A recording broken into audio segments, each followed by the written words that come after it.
Kung hindi ka masyadong sanay sa kanya, wag mo na subukan. Kasi sa unang paglagay mo talaga sa kanya, masakit talaga sa mata. Yung unang lagay mo, medyo masakit sa mata talaga yon.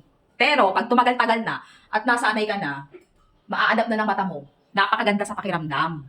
Yes, tama. Ito yung eye blueberry drops na nagtitrending dito kay TikTok dahil sobrang mura lang niya.